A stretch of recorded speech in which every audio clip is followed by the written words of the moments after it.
할렐루야, 생명을 살리는 말씀, 큐티로 만나는 예수님. 역대상 13장 1절에서 14절. 하나님의 괴로 인한 진노와 복. 다윗이 천부장과 백부장 곧 모든 지휘관과 더불어 의논하고 다윗이 이스라엘 온 회중에게 이르되 만일 너희가 좋게 여기고 또 우리의 하나님 여호와께로 말미암았으면 우리가 이스라엘 온 땅에 남아있는 우리 형제와 또 초원이 딸린 성읍에 사는 제사장과 레위 사람에게 전령을 보내 그들을 우리에게로 모이게 하고 우리가 우리 하나님의 궤를 우리에게로 옮겨오자. 사울 때에는 우리가 궤 앞에서 묻지 아니하였느니라 하매 뭇 백성의 눈이 이 일을 좋게 여김으로 온 회중이 그대로 행하겠다 한지라. 이에 다윗이 애굽의 시올 시내에서부터 하맛 어기까지 온 이스라엘을 불러 모으고 기랏 여아림에서부터 하나님의 궤를 메어 오고자 할세 다윗이 온 이스라엘을 거느리고 바알라 곧 유다에 속한 기랏 여아림에 올라가서 여호와 하나님의 궤를 메어 오려 하니 이는 여호와께서 두 그룹 사이에 계심으로 그러한 이름으로 일컬음을 받았더라. 하나님의 궤를 새 수레에 싣고 아비나답의 집에서 나오는데 우사와 아히오는 수레를 몰며 다윗과 이스라엘 온 무리는 하나님 앞에서 힘을 다하여 뛰놀며 노래하며 수금과 비파와 소고와 재금과 나팔로 연주하니라.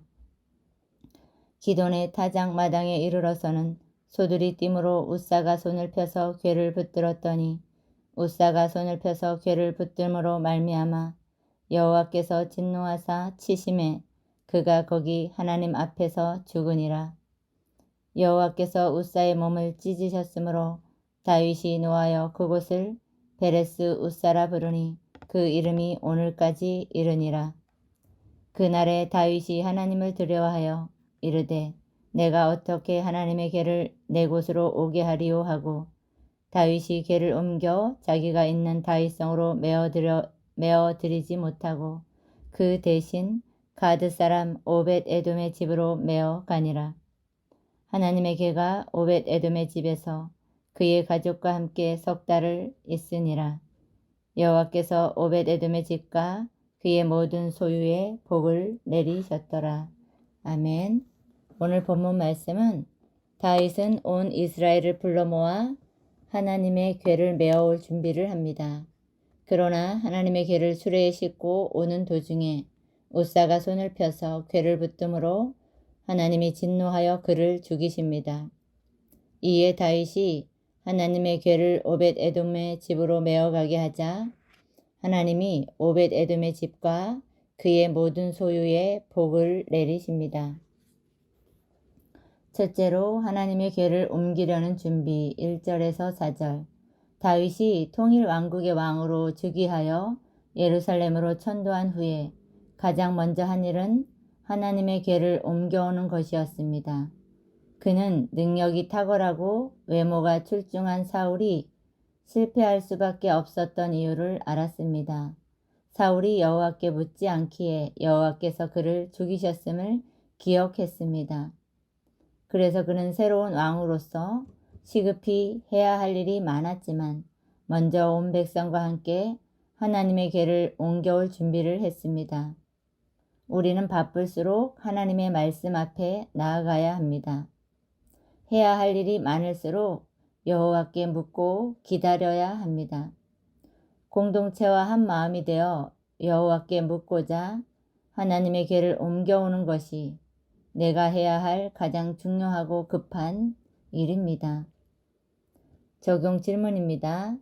내가 지금 지체들과 함께 해야 할 일 중 시급한 일은 무엇입니까?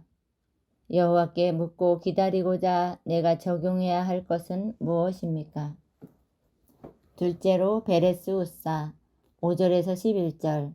다윗은 하나님의 궤를 옮겨오고자 철저히 준비했고 온 회중 또한 이 일에 적극 동참합니다.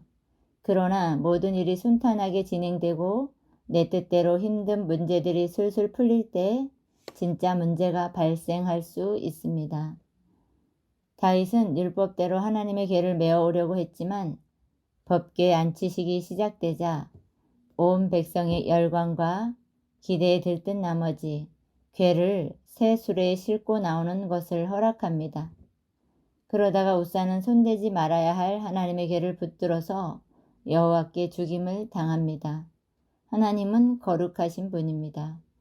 목적뿐만 아니라 그것을 이루려는 수단도 거룩해야 합니다. 구원을 향한 열정은 반드시 하나님을 향한 두려움과 온전한 순종이 뒷받침되어야 합니다. 적용 질문입니다. 모든 일이 내 뜻대로 잘 풀릴 때 하나님의 말씀을 잊어버리지 않습니까? 정당한 목적을 내세우지만 하나님 말씀에 반하는 수단과 방법을 사용하고 있지 않습니까? 셋째로 오벳 에돔의 집에 내리신 복 12절에서 14절. 열광적인 법궤 안치식이 중단됩니다. 백성은 충격에 빠졌고 다윗은 궤를 자신이 있는 곳에 들이지 못하게 합니다. 말씀을 듣고 행하지 않은 채 기복적인 마음으로 주님을 따르는 것은 모래 위에 집을 짓는 것과 같아서 비가 내리고 바람이 불면 그 집은 무너지게 됩니다. 다윗은 아무도 원하지 않는 궤를 오벳 에돔의 집으로 메어가게 합니다. 이방인이던 오벳 에돔은 왕의 명령에 어쩔 수 없이 순종합니다. 그러나 하나님은 그 궤로 인해 오벳 에돔의 집에 복을 내리십니다. 모두가 꺼리는 궤를 하나님의 말씀으로 해석하며 받아들이는 자에게 진노의 궤가 축복의 궤가 되며 여호와께서 그의 집과 모든 소유에 복을 내리십니다. 적용 질문입니다. 내가 어쩔 수 없이 받아들여야 할 진노는 무엇입니까? 남들이 꺼리는 진노의 말씀에 잘 해석하여 받아들일 때 하나님은 나에게 어떤 축복을 주셨습니까? 기도하겠습니다. 거룩하신 하나님, 저의 가장 큰 소원이 말씀의 궤를 제 마음 가운데 두게 하여 주옵소서. 늘 하나님께 묻는 삶이 되게 하옵소서. 날마다 거룩하게 하여 주옵소서. 목적도 과정도 거룩하게 하여 주옵소서. 거룩한 삶을 살며 말씀대로 온전히 순종하게 하소서. 무서운 진노의 사건의 말씀을 잘 해석하고 받아들이게 하옵소서. 하나님의 복을 받는 자가 될 수 있도록 도와주옵소서. 예수님의 이름으로 기도합니다. 아멘.